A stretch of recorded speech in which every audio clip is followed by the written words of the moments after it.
Gloria in excelsis Deo, et in terra pax hominibus bone voluntatis.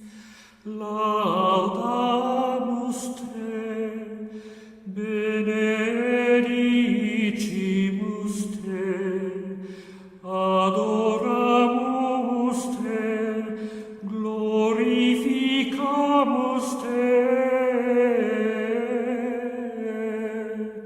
Gratias agimus tibi, propter maniam gloriam tuam.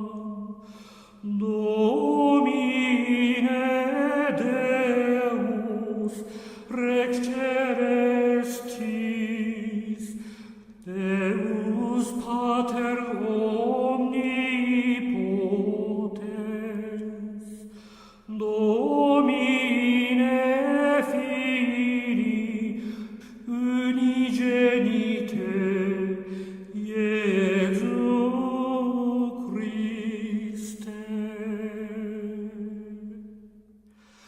Domine Deus, Agnus Dei, Filius Patris, qui tollis peccata mundi, miserere nobis, qui tollis peccata